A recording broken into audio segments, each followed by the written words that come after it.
Un gérant, 3 questions avec Alexandre Zé, directeur de la gestion collective chez Horis Gestion. Alors on va parler d'un fonds que vous gérez depuis très peu, c'est un nouveau fonds quasi chez Horis Gestion. Il s'agit donc de Fondation Équilibre. Parlez-nous de ce fonds.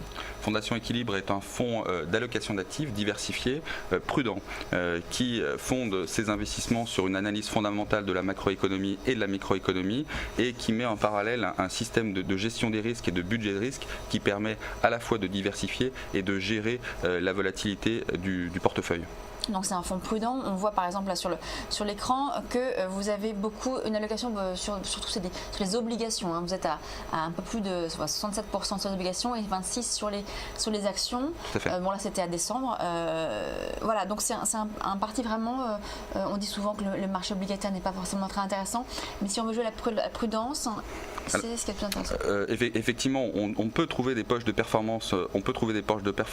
Sur la partie obligataire qui nous semble encore très intéressante. Alors le marché obligataire évolue, on peut parler notamment des dettes souveraines. Évidemment que dans quelques mois, les dettes souveraines seront beaucoup moins intéressantes, mais pour l'instant, c'est encore un moteur de performance assez appréciable. Donc ça permet de gérer le risque du portefeuille parce qu'évidemment, on a une gestion globale action qui est assez importante, hein, qui peut monter autour de 20-25% dans ce fonds prudent, mais la partie obligataire doit être diversifiée et là, on va à la fois étudier les entreprises, donc investir sur le crédit. On va trouver à la fois des stratégies de portage de performance ou des stratégies beaucoup plus, on va dire, dynamiques et sur des stratégies un peu plus liquides.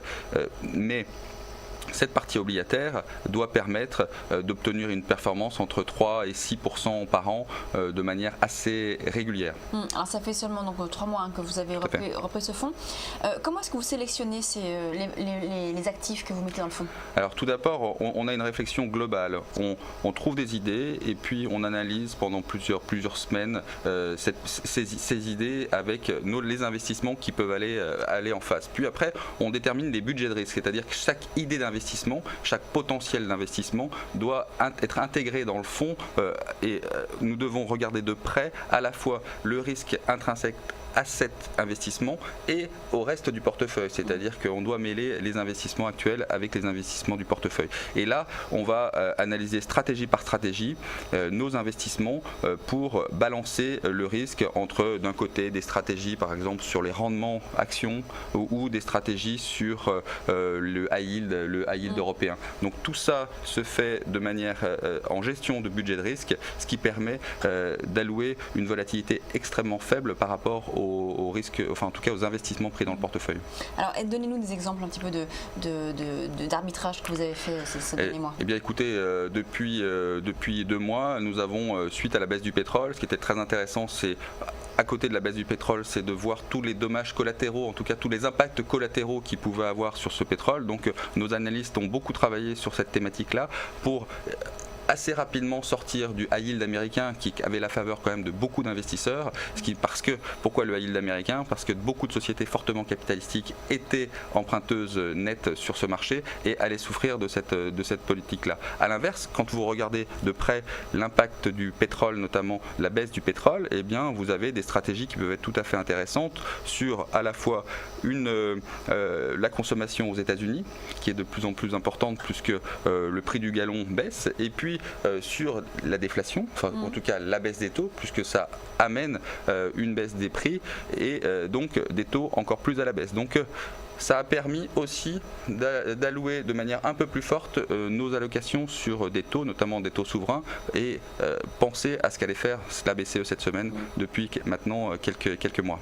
Alors vous êtes sur des obligations souveraines actuellement, vous dites qu'en effet que dans quelques mois ça va peut-être être un peu moins intéressant. Est-ce que du coup vous allez réduire cette part progressivement? Comment est-ce que vous allez faire? Alors on a déjà commencé à réduire cette part, notamment sur les actifs souverains français que nous avons sortis du portefeuille. Nous restons engagés sur des actifs italiens, espagnols notamment et portugais sur des maturités un peu plus longues, mais en même temps effectivement on a développé des investissements sur ce qu'on appelle les titres hybrides corporate, donc c'est des titres à très long terme sur des entreprises qui permettent d'avoir un coupon assez important et surtout une sensibilité au taux qui va permettre effectivement une performance avec cette baisse des taux acquise sur des taux souverains. Et donc progressivement on on arbitre de manière régulière nos investissements, toujours sans à-coup, mais avec une vision très proactive, en tout cas des prévisions très proactives sur les marchés. Les obligations à haut rendement actuellement, ça reste intéressant. Il y a eu beaucoup de mouvements ces derniers temps. Alors c'est très lié à la liquidité, ça reste intéressant titre par titre. Pour le coup, il faut faire comme on fait sur les actions du stock picking, il faut vraiment faire du bond picking, alors que pendant des années en fait tout était achetable. On reste assez prudent, on est sur des titres très spécifiques. Même des exemples par exemple. Des titres comme Darty par exemple, ou des titres comme Renault, donc des titres vraiment qui arrivent à rapporter du rendement, mais où il y a moins de risque de liquidité. À l'inverse, sur un marché un peu plus liquide mais qui a souffert, sur lequel on est encore absent, je vous en ai parlé, c'est le high yield américain qui nous semble pour l'instant peu intéressant, et il faut rester en dehors parce qu'il y a quand même des risques, en tout cas de hausse des primes, des risques qui amèneront des mauvaises performances. Sur les obligations privées, vous avez également une poche sur les obligations privées. Donnez-nous des exemples de lignes que vous avez prises. Alors il y a des lignes, effectivement, il y a eu de nombreuses émissions ces derniers mois, comme Imerys par exemple. Alors c'est des titres sur lesquels vous ne visez pas le rendement principalement, c'est des titres sur lesquels vous allez viser la revalorisation du prix due à la baisse des taux. Donc c'est des titres qui sont plutôt très liquides et qui vont vous permettre de participer avec une légère prime à cette baisse des taux souverains. Donc on voit bien que la stratégie est complètement différente, mais elle est très différenciante par rapport à la stratégie des obligations à haut rendement. Avec cette réunion là de la BCE qui va annoncer donc son quantitative easing, est-ce que vous allez justement repenser l'allocation du portefeuille? Certainement, on va peut-être mettre en place des stratégies sur des titres, notamment sur des titres high yield. On va voir l'impact de cette liquidité sur les titres high yield. Il va falloir bien étudier cette dimension-là, parce que si la liquidité revient sur les titres high yield, effectivement, il y aura certainement des bonnes performances pour cette année, en tout cas sur le marché des obligations. Des opportunités, donc du coup, la poche high yield pourrait être un peu plus importante. Tout à fait. Dans le portefeuille. Tout à fait. Et une deuxième poche qui est importante, c'est les obligations subordonnées bancaires par exemple, avec des noms comme Société Générale, Crédit Agricole, Santander, qui versent du coupon et qui vont quand même participer, on l'a vu aux États-Unis, qui vont bien participer à cette politique de reflation de la BCE. Merci beaucoup Alexandre Rosier, directeur de la gestion collective chez Auris Gestion. On va marquer une pause et on se retrouve dans quelques instants pour la suite de Direct Gestion.